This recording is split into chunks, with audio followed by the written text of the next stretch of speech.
And welcome back to Waaaghtaktiks. We're here with the rise of the green tide, as the Orks still made some great appearances as LVO, despite not winning any GTs this weekend. So, luckily for all of us, I actually happen to have notes from every player that I'm covering today.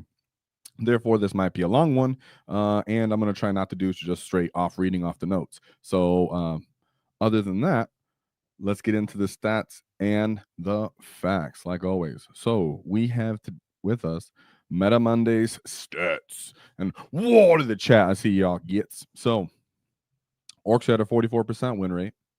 They had 70 players this weekend. That's probably good. I mean, it was a very busy weekend, mind you. There's a lot of factions that did well, but that's a good representation for Orks. So great job, you guys. And that's a respectable win rate. You know, we're not going to get nerf hammered. Hey, you guys are saving us. You guys freaked out after that, didn't you? No, I'm just messing with everybody. So we have 3 Green Tide players with a 61% win rate. One player getting X and one. We'll be covering him, Mr. Noah. Then we have 28 Taktikal Brigade players. So that was the largest Ork detachment that was represented. So with 52% win rate, quite well. You messing with that nerf hammer. No, I'm joking. And then we have 3 to hunt players. Shout out to you guys trying to make it work. We have Bully Boys with 5 players, 45% win rate. And then we have 8 players at Dread Mob with a 43% win rate, but we did have someone go X and 1, so that's good because Dread Mob hadn't been getting action for a little bit. 22 Warhorde players, 37% win rate though. That could be simply because new players are out there with their new armies and trying, competitive play, and they just play with what they got. And Warhorde is quite effective for just having stuff and just having good rules. So nothing wrong with that. Glad it was a good representation. So what we are here to talk about though is LVO. So, I'm showing the first player, but we're going to talk about LVO, and we have, very large events at America. We had the Orks doing quite well, even though they didn't end up winning, but it's all good, all good. I'm sure everybody's familiar with that. But I have to pull back Noah's face again because I got rid of him. But I actually do have notes from Noah, so that's quite great, and he did a great job of trying to be concise and answering any questions and such I had. So Noah did happen to have a green tide. But it was, a bit of a mix-up. Not too much, but it was a bit of a mix-up. So we're going to talk about his list, and he's giving me some thoughts about how this list came to be. We'll go over his path to victory and possible changes and his overall thoughts about his list. So we have 2 Pain Boys, 2 War Bosses, a Weird Boy as the Warlord. The War Boss has Brutal but Cunning, and the War Boss has a Ferocious Show-Off. So he really did like the CP because he needs the CP. It fuels his army, he said. And then the War Boss just having that extra strength does actually come in handy and actually make a difference. I promise you it does, and so does Noah. So other than that, he has 4 20-man units of boys and then an 8-man unit of boys. 10-man unit of boys for 80 points. 2 trucks, 2 5-man units of flash kits, a minimum sized unit of Gretchen, a commando unit with the breacher ram, the burner, and the rocket, and the power claw. 1 small unit of Ludas. He did just use this for scoring. 2 Stormbore units, and then 2 tank buster units. They did have the rocket pistol and the smash hammer on the knob, and he did bring the pulsar rocket, of course. Most people are. So the thoughts behind his idea on this list was that every unit had a very specific role. And the characters having those specific enhancements mattered a lot for his army. The blobs are really just meant to take over and bully the middle of the table like Orks typically do. And having the Weird Boy key ability to move around actually does make a difference too. They also do most of the damage, but having the trucks to roam around with the tank busters and the SWAT teams, what we like to call SWAT teams around here, where there's a unit that's minimum size, so 7, and then you add the flash kits, which is the minimum size, because of course he did have the tank busters in there. Sorry, 6 of course in there.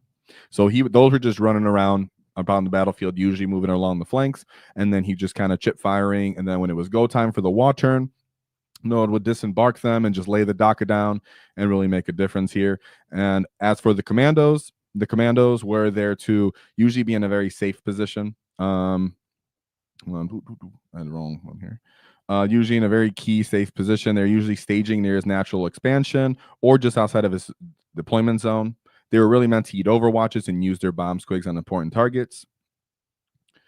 And most importantly, the non-character storm boys and shooting units were important to this list because those boys do a lot of the scoring. Storm boys do a lot of scoring, and the boys really do mid-table bully. Yet he did want a philosophy of a toolbox army where he's able to do shooting, playing multiple phases, and then taking advantage of the Green Tide's ability to move and shoot when getting shot at with stratagems when they're shot at, and so like the blood surge essentially. So I love it, and it's a really unique outlook with the new Ork data sheets. Most people weren't even considering tanking tank busters or playing Green Tide in that kind of sense. But he really just gave it a combined arms factor, still kept the fundamental value of the Green Tide detachment, which is having really strong bricks. And he realized, just having 2 effective bricks with Pain Boys to bully where you need them to be, where they can stage at least somewhat safely, move up and play, and then the weird boy kind of support wherever you want it to be, seemed to be quite important, the way he laid it out to me and how the games were going. So I really like that. Really, really unique, dude. I was very flabbergasted and enjoyed this list. It did so well. I know that Noah is regular. We've covered him before in his original Green Tide, other stuff he's done. So he's just a great player nonetheless, but that's what you can see from a great player, being unique and learning how to fit that into this detachment, which I really appreciated. So let's go to his path to victory. And of course, we do have notes on this and how these things kind of went. So he had Adeptus Custodes Solar Spearhead. So something I always talk about is that, there's armies you have to expect to see at events that are kind of gatekeeper-esque, not because they can't do amazing just like the Custodes well, but because to get into that faction is kind of, simple. Therefore, you're going to see them a lot, especially when they have fun, interesting rules. That's Solar Spearhead. And so we have John McCardell. We have with a Blade Champion, with the Adamine Talisman, and then a Telamon becoming a character, which is pretty dope. 3 Caladius Grav Tanks, 2 Achilles Dreadnoughts, and then 2 Galactus Dreadnoughts. A Warden, 2 Prosecurity units. So one of the Dreadnoughts is -1, I think, to being hit. Maybe 1 in combat. Sorry, I should pull that up, but then the other one has a big, nice spear, kind of melta shots. They are more for killing elite infantry. So just based off the pure volume on this list, he doesn't have a lot going on that can go into so many boys. And the reason I'm jumping to the next list is because the next list is also Solar Spearhead, and Noah's notes were concise as to what the other player needed to do to beat his list, and neither of these players really pulled it off. So we're going to combine these into one, and then I'll give you the summary. We have Blade Champion with the same talisman, a Shield Champion, Captain on Dawn Eagle Jetpike with Veteran of the Cataphractite, I guess. Telamon Dreadnought is a character again. 2 Caladius Grav Tanks, Contemptor Galactus Dreadnought. 1 unit of Wardens, a unit of Venatari for that, free rapid ingress. A Contemptor Dreadnought, Virtus Praetors, and then 2 units of Witch Seekers. So in Noah's notes, as for what he really was happened with these games is that the Custodes players really needs to go all in on him at turn 1. They need to just full commit, really just try to break the nose of the Ork before the fight really kicks off. And neither of these players really did. They were both trying to be a little bit too cagey. And in that case, Noah just swelled the table, took on their damage, met them there, and just continued to score. And both of the games pretty much ended with just Dreadnoughts just holding people down. He locked down the game. Oh, he locked down the game by killing like 3 or 4 Dreadnoughts. And sometimes even in one turn. So Adeptus Custodes, even though they have great 2-up armor saves, obviously don't have Armor of Contempt. So being able to reroll wounds with your boy units, having that Voracious Show Off War Boss to help assist it, and like we said, with the Tank Busters, can essentially just go off into them as well, taking them to the 4-up. Invuln's just like, all right, cool, let's get it. And in this way, he was able to overcome both of the Custodian players because neither full committed, right? You got to be willing to die as an Ork player and trade your bodies for points, but just no win. And in this game, he really tended to, he didn't even say really when he WAAGhed. I think I would assume he WAAGhed turn 3 or 2. That happened a lot actually in these games. So Then we move on to Noah's third matchup, which I do have notes for this too, and it was against Astra Militarum. This was a combined arm regiment, so nothing new one yet, obviously. We have Gaunt's Ghosts. That's a nice trick bag of tricks unit. You'll see it on a lot of lists. Soulard Leontus, platoon command squad, and then a tank commander, followed by one infantry squad, a 3-man unit of armored sentinels, a Lehman Russ battle tank, 2 demolishers, 2 exterminators, and a Malkador Annihilator. Not probably too common, but let's see. Wouldn't know what I had to say about it. He said it was a mech guard tipping point. He said, I got first, and he swarmed forward. In his entire shooting, he killed 20 boys, and then he called the WAAAGH, hemmed him in his deployment. That's how the game went. So obviously, he just really doesn't have the volume with that, playing that kind of mech guard. But hey, I mean, he won his first 2 games and to get there. So we go into his 4th matchup. And shout out to the chat. I see all you gets and everybody who's showed up. So I'm going to interact with you guys in a second. Don't worry. Trying to get through some of these because it was so hot topic and I have a lot of notes. So I really just want to hem it in. So we have Adeptus Mechanicus for his 4th game. Let's see if this where things get spicy. A little hard to read this one, especially if you're not familiar with Adeptus Mechanicus, but it was cohort Cybernetica. We have 2 Cybernetica Datasmith and then a Tech Priest Engineer, Techno Archaeologist. 2 minimum size unit of Ranger squads, followed by a Vanguard unit. 3 units. 2 units of Infiltrators and 1 unit of the Sky Stalkers. And the real meat of the list is the 2 big bricks of Castellan robots, followed by the 3 disintegrators. Really good anti-tank platforms, at least in the terms of it. Adeptus Mechanicus, so they're essentially on every list.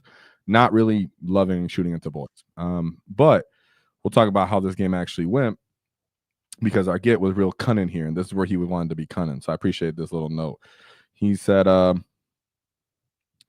he deployed 8 robots in the center, kind of near the center. So he deployed the commandos close to the middle, but in a safe spot behind the rune. Turn 2, the commandos moved, blocked, while those 20 boys moved up, and 1 from reserve came in from reserve when he called rapid ingress. Called WAAAGH on turn 3, and then he just put 60 boys in his deployment zone. And he just never dug them out.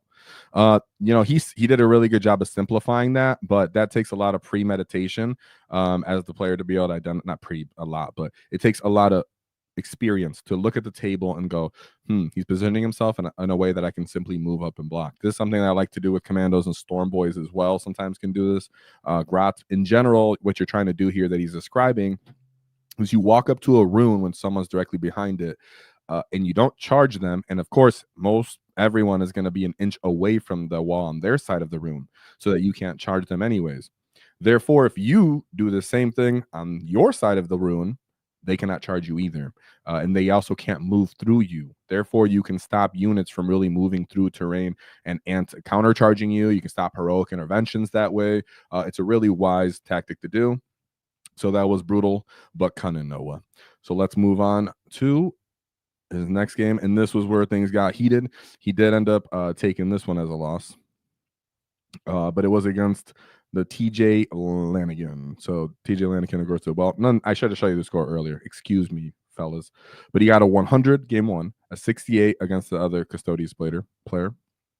Turn 3 and 92 against that guard player, and then 99 on the one we just spoke about. Then we go into the one game that he did lose, but very respectable score. And shout out to you, Alan. Whoa! Yeah, I'm glad a lot of you guys that I'm seeing live I haven't seen in a hot minute. So shout out to you guys. Love to see it. I seen Daggers up in here, my boy Daggers. And of course, Taco, I see you. The Clip, Jay, Tiger Melts, what's up? Yeah, no, T-Suns. Hey, yeah. T-Suns can be a huge problem for people when someone's a great pilot with them like TJ is. So we have, but in this, TJ is. We have Arleman on Disc of Zeech, Exalted Sorcerer on Disc of Zeech with the Forbidden Lore, Infernal Master, Magnets to red, and then thousands on sorcerer. Maybe the sorcerer is probably the thing I'm not used to saying. 1, 2, 3 minimum size unit of Rubric Marines, followed by 2 Mutalist Vortex Vs and 2 units of Cultist, followed by 2 units of Zengor Enlightened. So Noah's notes for this game was he played 2 kg. He should have jumped earlier, like I was speaking about earlier. He does utilize the jump to get that third unit of boys where it could be, because usually you can move up and kind of stage with 2 to a certain degree. But in this case, he put 1 in reserve, like we spoke about earlier. In this case, he said he should have jumped earlier. And he had a he had a go turn after losing 20 mobs of boys after making mistakes. So he needed the dice to really bail him out. In this case, he made a mistake. He made other mistakes, and he had already lost 20-man unit of boys, I guess, before he did his WAAAGH turn. Therefore, he was really trying to turn the table on killing, which we don't really love to do as Ork players. There's other armies that ride on that, hey, I'm going to just murder you easily because I have such effective dice rolling. Orks are like, I'm going to hit you really hard, right, and do the best I can. In this case, he did the best he could, but his strength war boss, 14 war boss, whiffed into combat 3 times in a row, and then he got cleaned, eventually killed enough off the table. He kept it close within 14 points. Nonetheless, great job there. TJ did continue to do well. So no shame. You did, like I said, good score. 71 is respectable and lost, bro. And then we move on to his final matchup, which he said was very intense. He said it was a very intense game into Invasion Fleet Nids.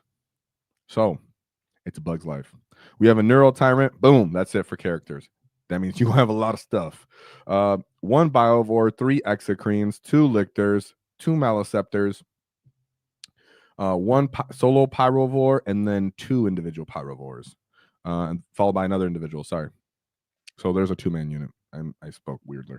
2 Ravener units, minimum size, followed by 2 Screamer Killers, and then 2 Tyrannoflex with the Rupture Cannons. This time I read it to make sure I didn't say anything wrong. So in this game, it was Terraform, and he on the enemy player, Colby Walters, ended up just attempting it on 3 objectives. Turn 1. So he WAAGhed turn 1 and started charging, flipping objectives. He also called Shadow of the Warp on his turn and still got 12. So as in, I think he meant to say I still got 12. So he still got 12, and then he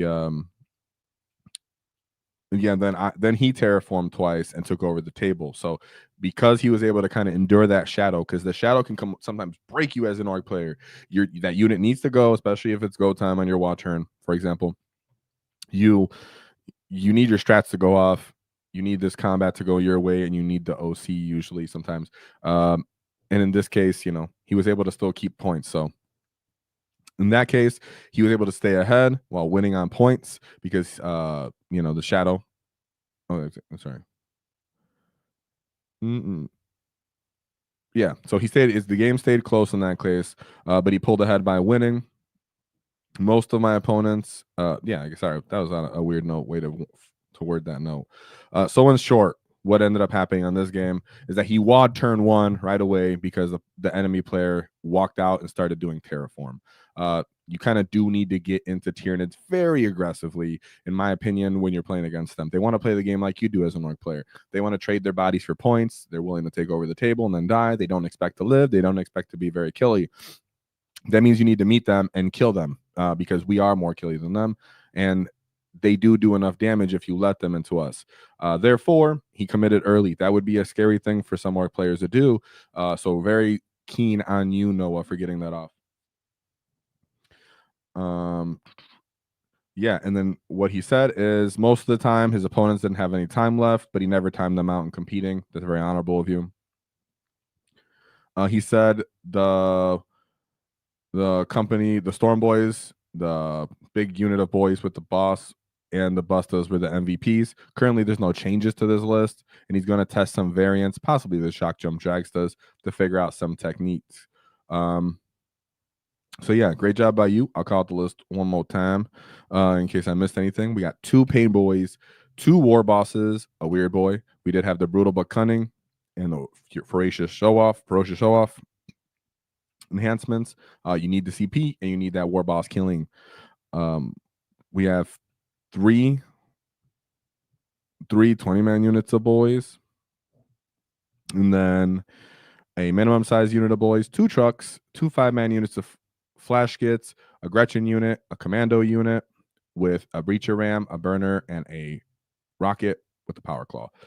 A looter unit that he simply used for scoring, 2 storm boy units, and then 2 tank buster units that were in the trucks with the flash kits for our favorite SWAT teams. None other than that, great job, Mr. Noah.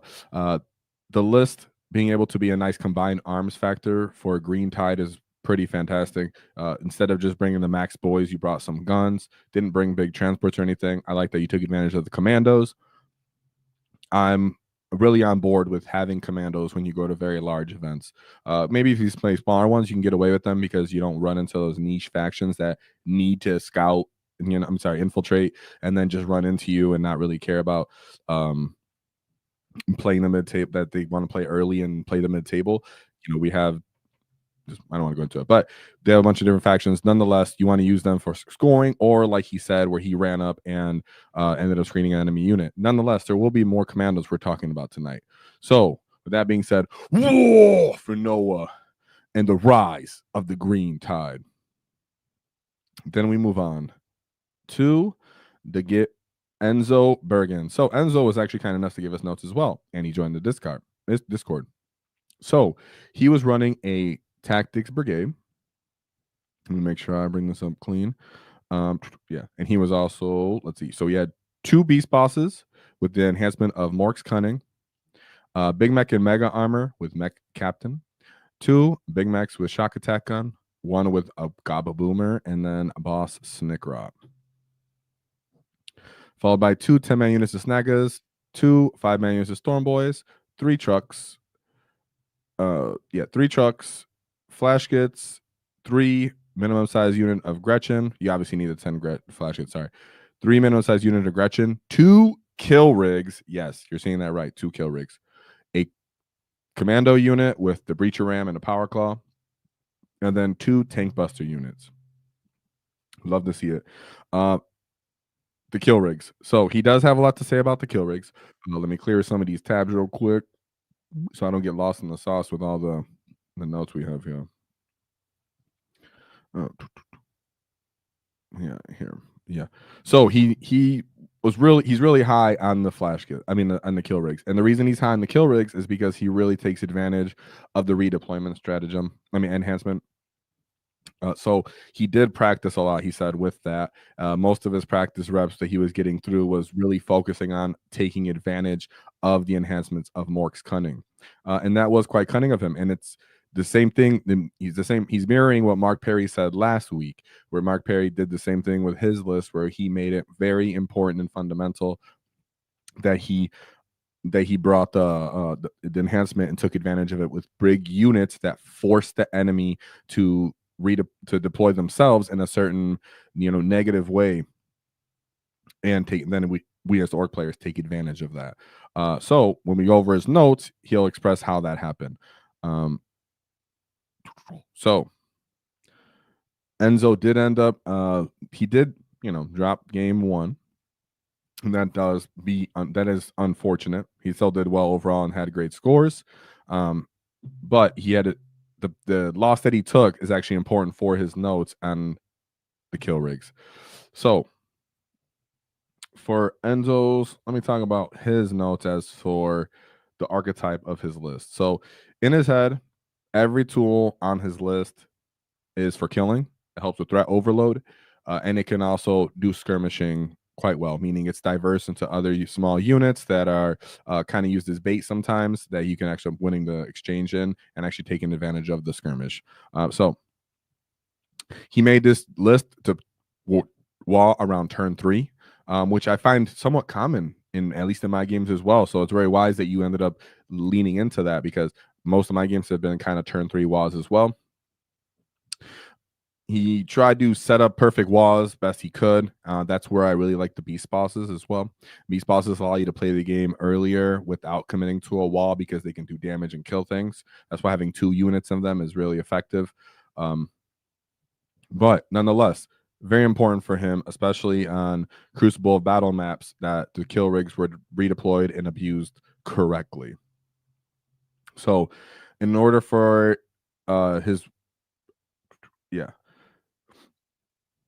whenever he needed to WAAGH, he would make sure that his important units would actually get into combat.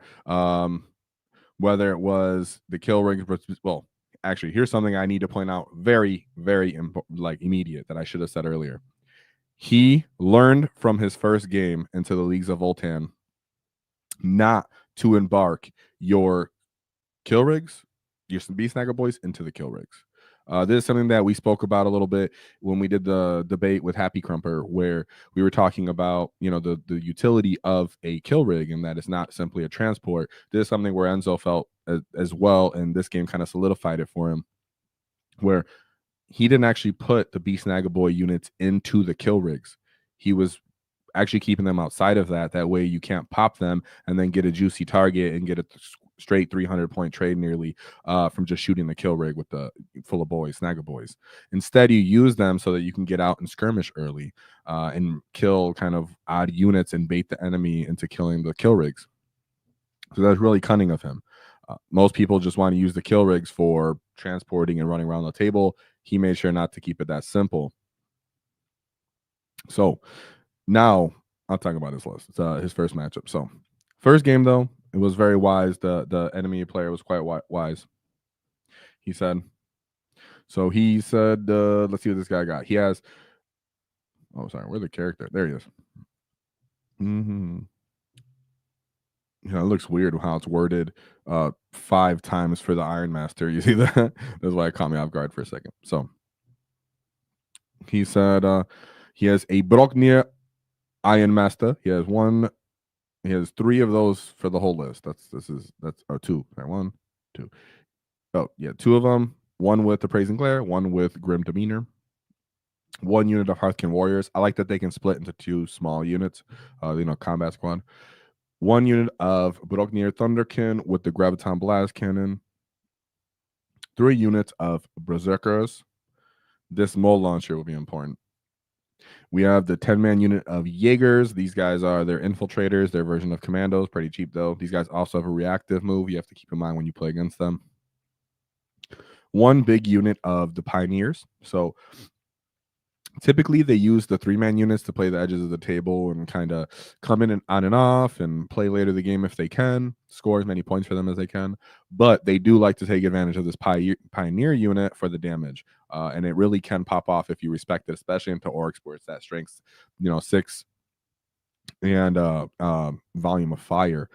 Then we have 2 Hecaton Land Fortresses followed by 4 Sagittars. Quite typical kind of list. I would say the one thing that caught me, I wouldn't say the most typical because it doesn't have the Terminators. Right? It doesn't look like it actually has the Terminators. But he does have a lot of these Berserker units. So let's talk about, and I think that's like the new meta for these League of Voltan guys.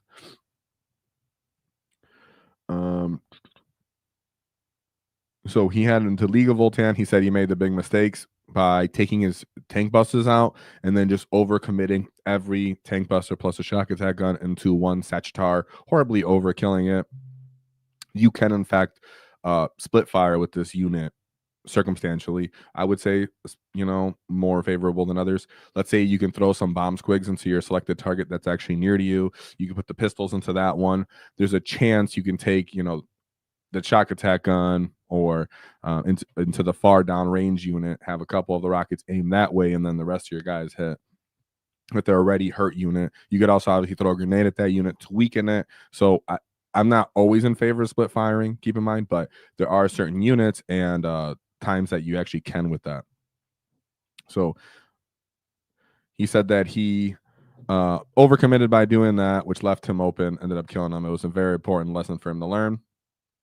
He ended up using the mole launchers to slow his flash gets so they really couldn't move. The -2 movement was a big deal, especially for that big unit. then you really can't get guys in line of sight, consistently and keep that overwatch going with that unit. So that sucked. Of course, you have to keep in mind that the Mo launcher is only on a 4+, but the guy had 3 of them, so he was able to just throw multiple of them at him. It just has to hit you. Then a 4+ and -2 to your movement, and I think advanced charges as well.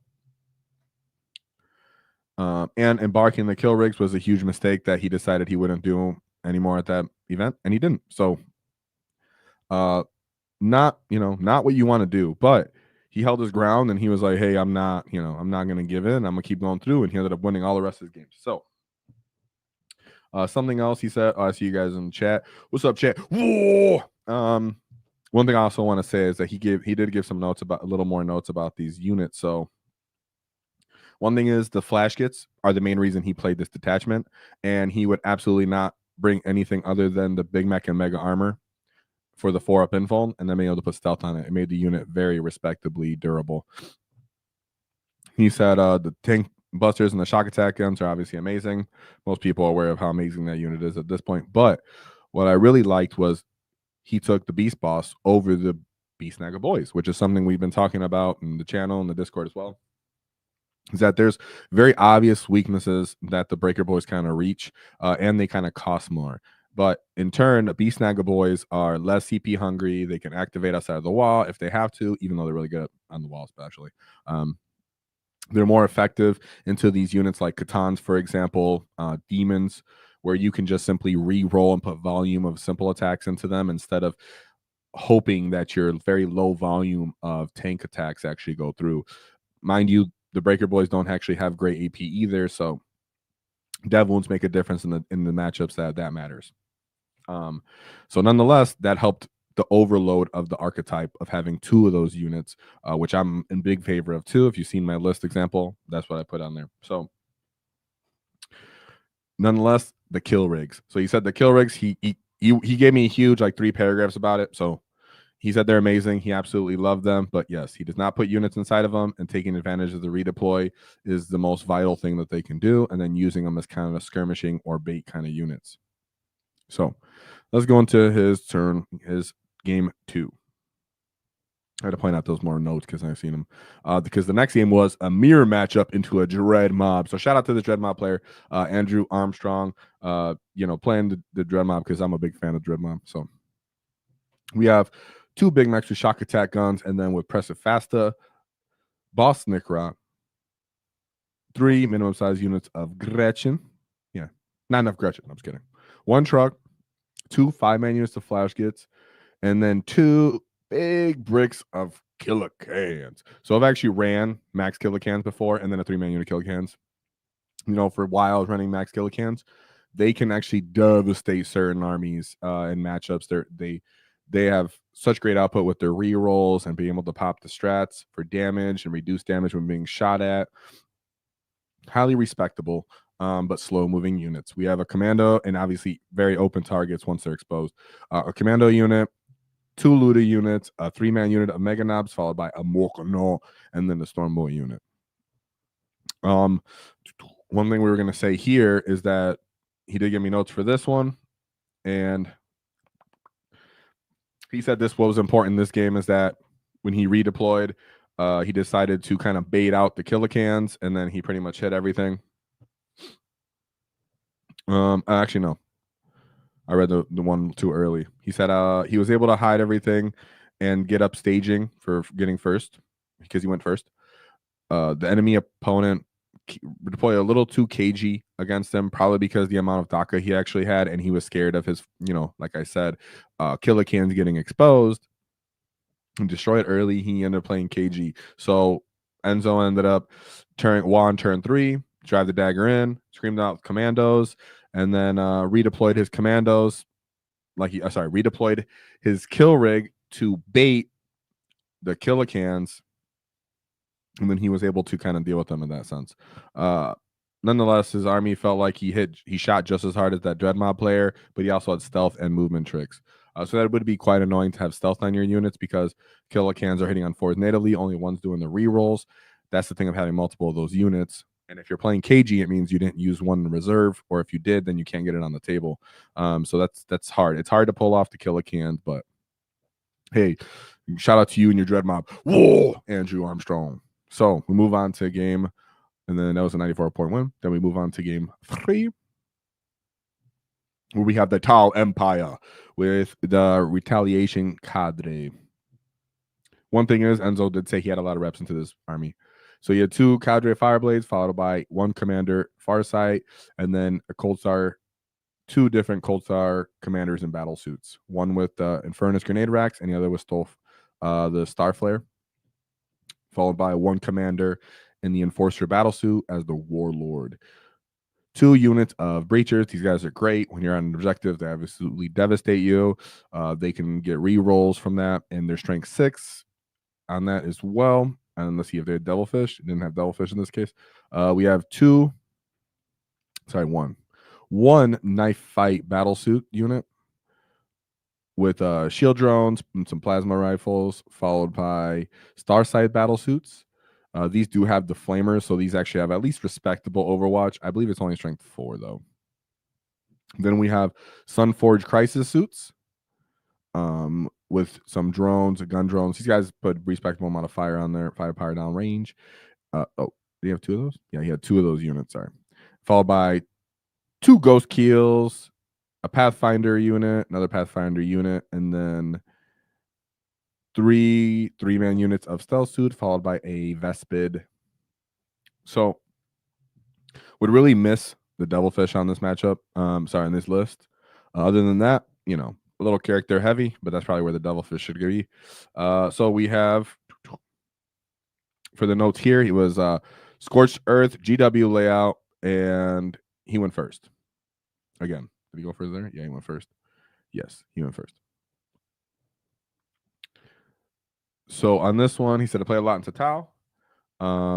He said he just felt like the tank busters and the flash gets shot his army to shreds. Keep in mind, Overwatch did and would devastate this matchup. You know, being able to strength 6 is a decent threshold for them. I mean, I think it's winning them on 4s, or the T5 or T4, I don't remember. But it does do quite well into them and any other tile unit that's on the game. So you don't have to shoot them because I think they got pretty good armor saves. Might have 2 up, but you know, they'll move into the open a lot of the time because they're trying to get lanes to fire you as well as an orc. But you can just Overwatch any tile unit that you get your hands on that you get full line of sight to, and you'll do devastating damage. So I like that you took advantage of that. Big deal was, of course, screening out this army. If the tile player decides you're going to put stuff in reserve, of course, anytime someone does use an orc player, always screen very cautiously and then full commit going forward, because now that means they're missing assets to push you off them and get you off their deployment zone or off the mid table. Therefore, be aggressive if someone overcommits into reserves. Nonetheless, great job there for running over the Tau Empire. Then that was a 85-point win. Then we go into game 4, where it was against Demons Chungus with the Plague Legion. So these guys are the Battle Shock boys. So this is we're cooking here. You know, you can forget these guys give you nasty Battle Shock. Orcs don't have the best leadership. So it was Purge the Foe on FLG terrain, and he went second. He felt that was very lucky. I agree. And I agree, but for Purge the Foe, and you explained it quite well. He said, nonetheless, he said if he went first, the Nurgling player probably would have beat him up, and then because he could have just messed him up with was Nurgling Jail, because he was against Nurgling Jail. Oh, and actually, I have to show you his full list. What the heck am I doing? We have a Demon Prince, followed by a Great Unclean One, the Droning Shroud, and then another Great Unclean One with Font Spores, a Poxbringer, Rodigus, and then Sloppity Biopiper with Canker Blight. And then here you can see the Nurgling jail. So he has 3 big old thick units of Nurglings. God, it's so much dumb ablative wounds to chew through that you're just hating on it as an orc player anyways. And they have a 6-up invuln, so you're just like, oh, that's kind of dumb. Then we have 5 units of Plague Bearers. There was also a small 3-man unit of Nurglings too. and then 2 Beast of Nurgle. So it was the game was very much about, hey, I'm gonna put all of these Nurglings in your front line, hold you there. I'm gonna sticky objective this stuff while my big fat Chungus boys walk around and get ready to score and keep you off the game and giving you nasty battle shock. So he said for this matchup, obviously remember the Nurglings have -1 to hit when you punch them with your infantry. So you having combined arms is a huge deal, and having flash kills, being able to clean up one of those units quickly is a big deal. He said the fallback and charge strat was amazing and helpful for this. He intentionally took desperate escape tests with his grots. What that means is he ended up using his grot units to screen those big units of Nurglings. I'm assuming from charging him. Marched up into them, either allowed them to charge him or he charged them. Nonetheless, they survived the combat, and then instead of falling backwards, he intentionally fell forward to take the desperate escape check just to gain more ground. Very cunning, and that's what you should definitely always do as an Ork player. Keep taking ground and clean up what's left over, right? Act as a big Spartan line to a certain degree. So he said turn 3, he ended up WAAAGHing and getting some good charges off. Overwatch really made a big difference for this game because it kept him always having to do one less kill more, or made his kill more easier. So that made a big deal because he was just kill something or hurt something on Overwatch. And then the kill rigs really helped him really chip down stuff with the war tower, and then just stack saves. Tank shock was a big deal for him as well, because he had to do stuff like finish off the Demon Prince, and then Lethas, the Beast Snagger boys, lethals were a big deal. And that is a big deal, right? Something like the Breaker boys, they could simply just bounce because these guys have 4 up invulns, and then you're just like, oh, not enough volume. And maybe the Nurglings were nearby because the 3-man unit didn't commit early, so then now you're -1 to hit in combat from the Nurglings too. Oops, your Breaker boys just bounce. That's where Beast Snagger boys just go, hey, I'm gonna pop lethal, and then maybe get another strength for my kill rig, try to get to strength 7 to make a different breaking point, or 8, 7, I believe, all you need. I think those guys are T13. So that's where he took advantage and then ended up chewing through his opponents and winning the game. So that's a great win right there. That for Orks, or just, that's a hard matchup sometimes. So good job. Round 4, he got 89 points. Then we move on. So I see you guys in chat. Let's see what you guys are saying. Let's see what you guys are getting. Water the chat. See everybody there. Dude, okay, you're just asking questions. Oh, shout out to Jay Hune for 5 Waaaghtaktiks gifted memberships. Whoa, that's what's up, bro. Thank you very much. Very generous of you, as always. Huge supporter. I got to get your info sometime. Give you some dice or something, dude. So thank you very much. Shout out to him. Put some war bosses in chat for this get, because he's always supporting and helping the channel. He's always giving memberships out, and we're gonna improve our membership soon here. So stay tuned for that. But thank you very much, Jay Hoon. Hope I make you proud. Then we move into his game 5. Oh, yeah. This is where he goes into Astra Militarum, Bridgehead, Strike Force. So this is all the craze right now. So we have Gaunt's Ghost, Ursula Creed, Miltarm Tempestus Command Squad, another Miltarm Tempestus Command Squad, and then a third Miltarm Tempestus Command Squad. A bunch of special weapons and getting orders, dropping down with Scions. Then we have two tank commander units, followed by a Cadian shock unit. 1, 2, 3, 4 big bricks of Scions, followed by a unit of Ratnings. These guys have infiltrate. That's most likely why you brought them. I believe they still have infiltrate. I should check. Then he has another jetpack unit, but this is Tempestus Aquilons, so he just brought even more jetpack boys that can come down, followed by 2 5-man units of Adeline Rough Riders, and then a Grey Knight Terminator ally. That's unusual. I like it. So as for this one, this is game 5. Game 5, right? Yeah. All right. So he said again, redeploy was a huge factor, winning the game based off his redeploy. Kilrig started on the flanks, and the opponent respected them with the big guns on the flanks, and then he redeployed them to the middle so that his opponent would have to move to the middle and shoot them with their tanks instead of being able to take advantage of the flanks.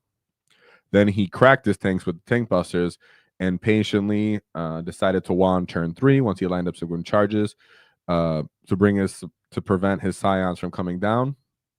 Prevent his scions from preventing him with bringing up his scions.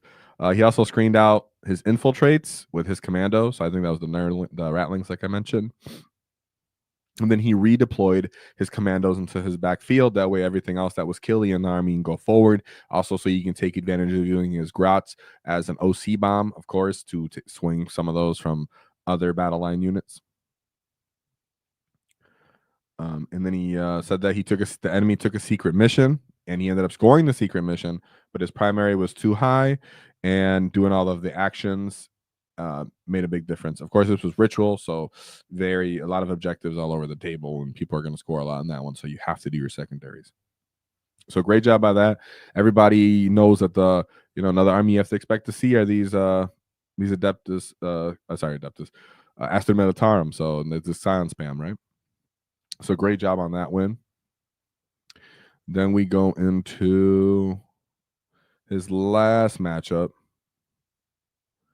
which is the Ultramarines, which is the Ironstorm Spearhead.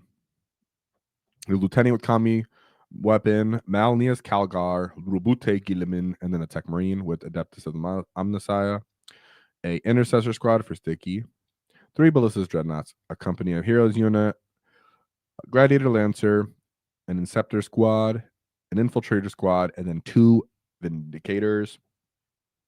So another army you have to be really aware of seeing is just Space Marines as a whole, I guess. In this one, he said it was Terraform versus Ironstorm, and that he went second. Kilrigs were a real MVP alongside the Flash Gits. He felt like his lists were so tuned for killing this kind of list. Yeah, we do really well into Space Marines, in my opinion, right now. So he ended up. So the enemy ended up putting a gladiator on one of the flanks, again, taking advantage of the kill rig. He pulled it simply off that spot instead of getting shot and put it into reserves. He put Snickrot in the open to do terraform and force him to bring down the Inceptors. And so there was no other really threats to his backfield at that point with Flash Gits and Tank Busters. And I think he said some crazy stuff. Oh, yeah, he said some crazy. He overwatched. I think he overwatched the one of these he overwatched that Lancer and killed it. So that was a great job. Otherwise, he hit the wall on turn 3, put some good staging unit, and then put the kill rig back on the field on turn 3, and the game was kind of over by there. So great job by you for taking out Space Marines in that one, because everybody knows Space Marines are always all over the meta. So 88-point win there. Great job by you. We'll talk about some final notes that he said here. He said his MVPs were split between kill rigs and the Flash Gits. The Flash Gits are really strong on their own, but the kill rigs were also really redeployed because they really force the enemy's hand with the redeploy shenanigans. But they're cheap enough that you're willing for them to die and to put them on early as bait, but they're not necessarily deniable by the enemy that they can be ignored. They can't just allow a kill rig to run up the table at them. Not putting anything inside them just means you're acting like it's a monster with the vehicle keyword. So that's pretty dope because you're taking advantage of tank shock and stuff, which is also very important. He said he also liked the +1 strength additional in his opinion. The units that are on the chopping block for this one are Commandos and Snickrot, but in reality, he really feels like he needs to keep the Commandos. So Snickrot's the most on the chopping block for that. He would put God Boomer on a Beast Boss instead. That way he can actually get closer to enemy units, and he's less likely to fail the breaking heads because he has better leadership, as he wants to give orders to Storm Boys and other units that are off the table, and they're usually closer than with the Beast Boss. So other than that, great job by Mr. Enzo. He actually is going to be on another channel doing an interview called Adeptus Paternus.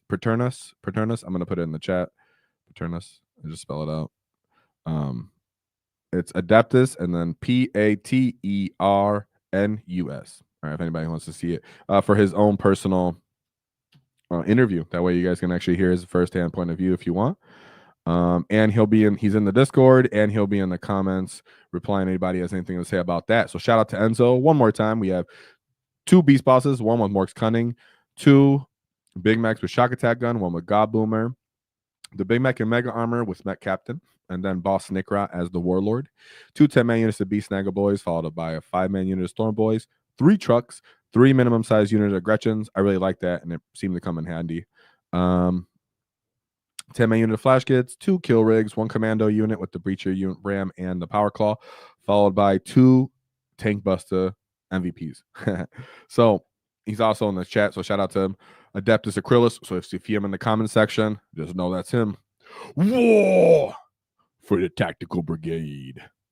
So we move on to last, but certainly not least, with Clifton America Russell's Dread Mob, the innovator of the DACA wall, is back. So he made the grand appearance at LVO. Let me get rid of some of these tabs again. He ended up performing the highest performing Ork player at the event right here, 31st. So almost got into the top 30. We'll talk about that heartbreaking defeat at the end, but nonetheless, we'll talk about his list real quick. Let me just remove my gets here. So shout out to the chat right now. I see you guys going hard, and it is getting late. So shout out to you. Good night. Tell y'all gets anybody who's on there. Have a good night and be safe. All right. So we have an innovated DACA wall. So he has 3 Big Macs with shock attack guns, with Get Finder goggles, of course, the best enhancement in this detachment. 3 solo mechs, and then Zagrot Waaaghtaktiks. Yep, that's it. 2 Gretchen units, 1 being a big brick for Zod, and then a 10-man unit. Big change up from his other version of the DACA wall. You can go check that out if you haven't seen that before. 3 trucks, followed by 3 big bricks of flash kits. He still kept that, so love to see that for the DACA. A unit of commandos with a breacher ram, a burner boy, and a rocket, and the power claw. Followed by 3 bricks of Ludas, all of them bringing the custom Mega Blasters on their spanners. And then 3 Tank Buster units. The sergeants had both pistols. That's it.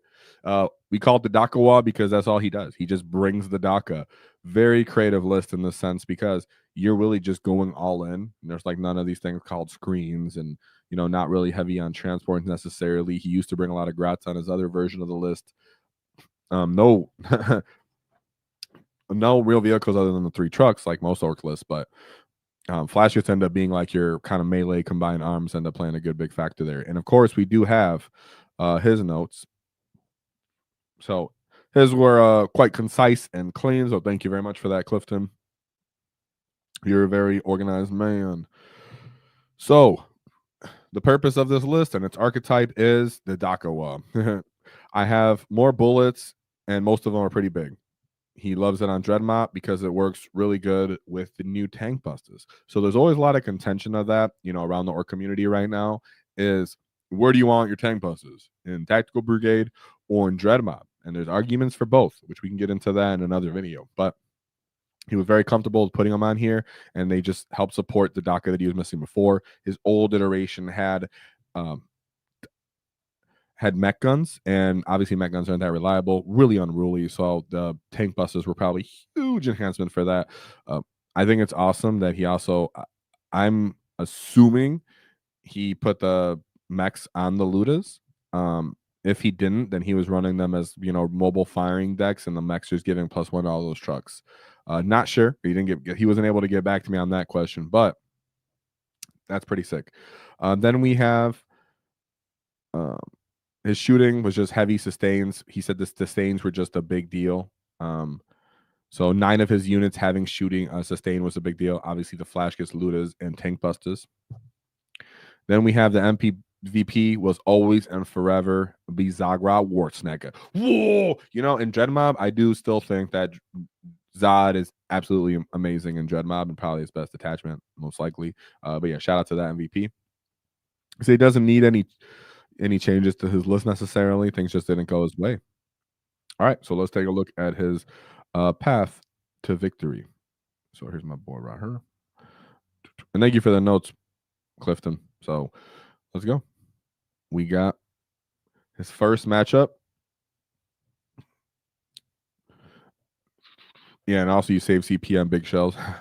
So we have first matchup, Iron Dark Angels, Iron Storm Spearhead. So we have Azrael and a Tech Marine with the Adeptus of the Omnisaya. Assault Intercessor Squad. 3 5-man units of Assault Intercessors with jump packs. I like that tech piece. Followed by 3 Ballistas Dreadnoughts, 2 bricks of Deathwing Knights, two Invader ATVs, and then 3 Repulsor Executioners. The notes for this one were short and sweet, as you would imagine.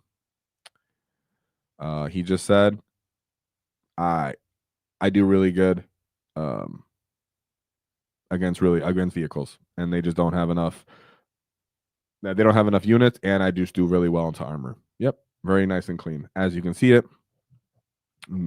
Having, I'm just like, damn, tank busters, ludas, just this would just go around dismantling stuff like repulsor executioners, would go around dismantling, assault intercessors if they want to move around anywhere and even play the game. And he would just run out of stuff very quickly, not having any assets. Very amazing. Just imagine that. You have tank busters, you have the ludas re-rolling, and then you have all the flash kits popping, lethal and sustain. People can't step anywhere without taking like 40 wounds. Here you go. Like, go ahead. So that got hot real quick, I'm sure. So 90.1 in there. Then move on to his second game, where it was Dark Angels. We have Azrael, Chaplain on bike, Ravenwing Command Squad, and then Samuel. I probably didn't say that right. An Intercessor Squad, followed by 3 Outrider bricks, an Eradicator unit, a big brick of Hellblasters, Incursor Squad, Invader ATV, more of these Deathwing Knights, Black Knights, Ravenwing Black Knights, excuse me. Okay. Excuse me. And then a Ravenwing Dark Shroud, followed by a Storm Speeder Hail Strike. These lists do hit quite fast. Sorry, they're really, very fast. They do hit, respectively hard, but they're very elite, kind of soft bricks. So for his notes, he said, he said, I killed 6 bikes on Overwatch. The list really didn't stand a chance. And you could kind of see that with the amount of firepower you would have. If any of these units stand an objective, Ludas, Tank Busters, or Flash Gates just have a heyday and run them down. Then we move on to game 3. And that's how concise his notes were, guys. Okay, so I'm not just cutting it short. He literally just kept it nice and sweet. All right, short and sweet. Then he goes into Aldari. We have an Artark Wayleaper with the Phoenix Gem, Avatar of Cain, Death Jester, a Farseer, and then a Fugan, followed by a Void Reaver, another Void Weaver, and then some Guardian Defenders. A little unusual. Rangers, Swooping Hawks, 2 Warwalkers, War Spider unit, and then a big old Wraith Knight. Did I click? I do the right thing? Did I click the wrong? I think I jumped ahead one. Did I jump ahead one? I don't think so. 1, 2, 3. Oh, well, for some reason, I have a different list. Maybe what he said. So that's funny. 1, 2.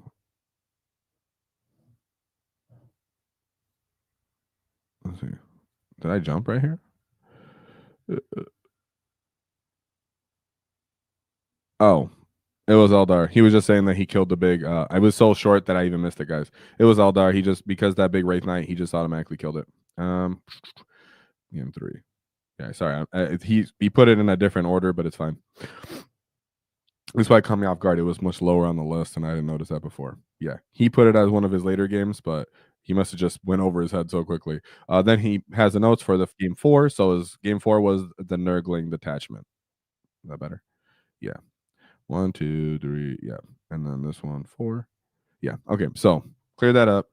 Sorry, wrong out of order there for what was the actual matchup. I didn't notice that earlier. So round 4, he had the Chaos Demon Nurgle Demon unit. So it said it roughly did 25 to 30 mortal wounds in the game just based off battle shocks.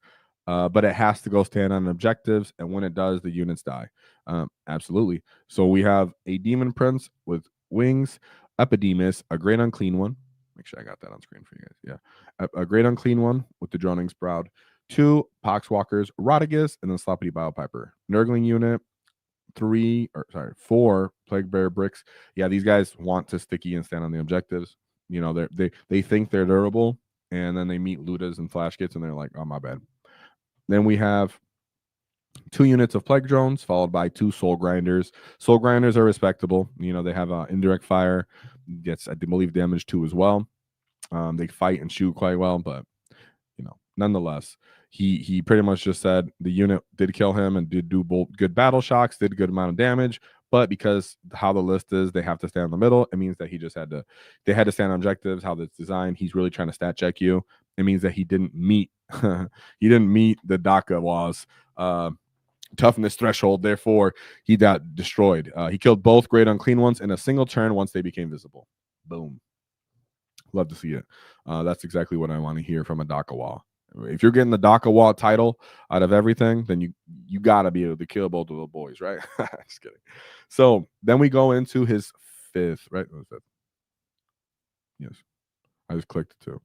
Yes. Then we go into his 5th game, into Asta Militarum Bridgehead again.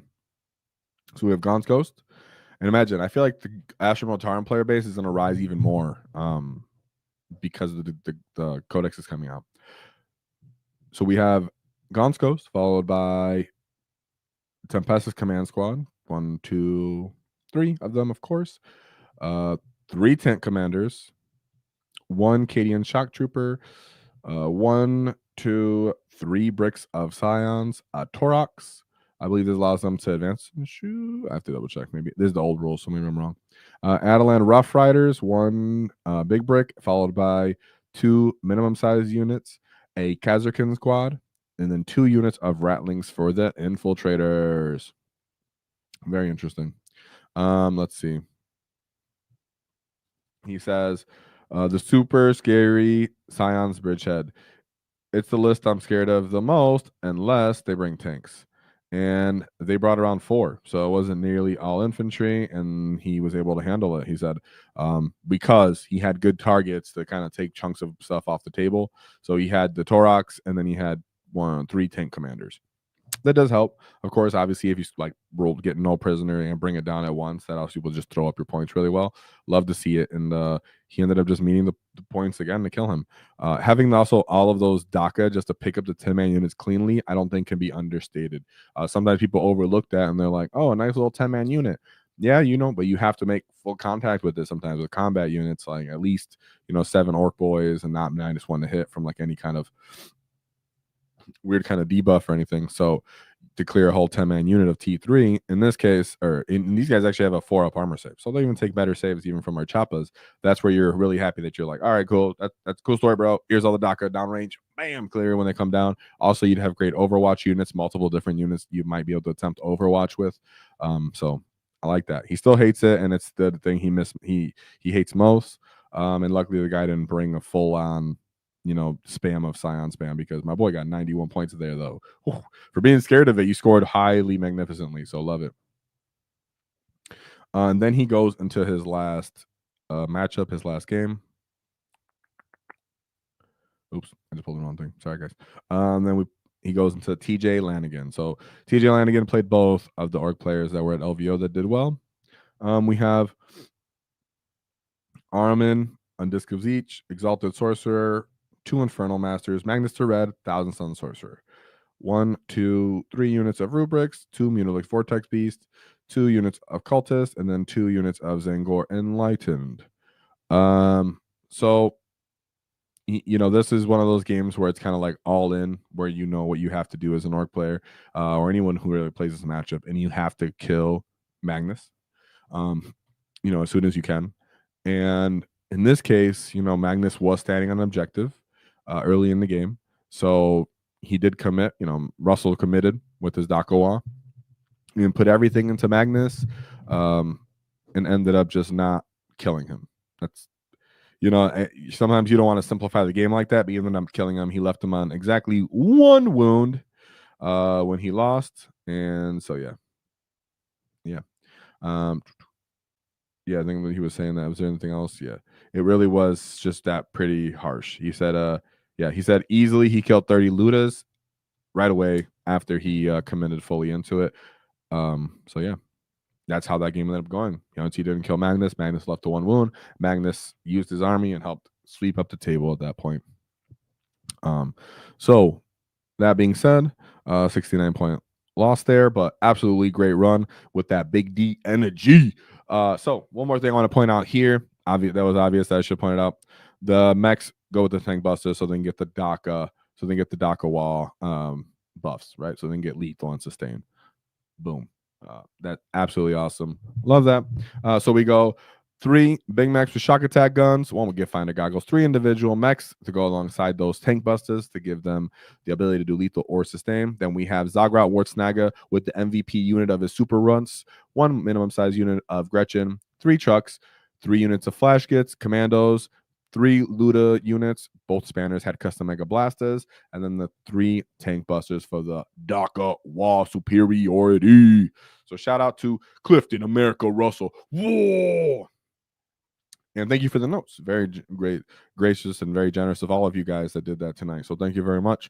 It meant a lot, and it definitely helped with all the information to paint the picture of how your list rolled out.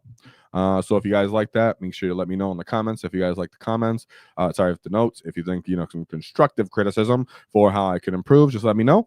And of course, shout out to everybody that showed up in the chat. Any questions, concerns for anybody that's in there? Let's see. Other than that, I was very satisfied with how the Orks were doing. And keep in mind, one thing that I think has come to fruition is that the Breaker Boys aren't the end-all, be-all that some people were predicting them to be. I think they're still definitely pretty freaking awesome, dude. Don't get me wrong. Still freaking awesome. I'm just saying to the general Ork community, you don't have to worry about having to buy 3 sets of them just to compete. Even if you get your hand on 1, even if you kit bash 1 up, that's a nice effective unit. And you'll have success with multiple versions of Orks and multiple Ork detachments. So that's something that week in through week out that we've been showing and trying to really focus on for the Ork community, is that you can play multiple detachments and have such great success. You can do a large unit of varieties with just different archetypes and fundamentals, which you can find us talking about all around here. And for future content to come, we'll be able to demonstrate them as you guys have been supporting the channel. Of course, check out the dice for that, and the Discord and the Facebook, and any other way that you care to support, because they've been helping. And then we're going to come with better content with that. So nonetheless, with that in mind, we have Michael Mann this Friday, this weekend. This Friday, 2 days from now, talking about his run with the Tactics Brigade without using any of the new data sheets. So that was quite crazy. So nonetheless, there's only one thing to keep in mind: is don't cross our wall, because we'll knock your teeth out. Whoa!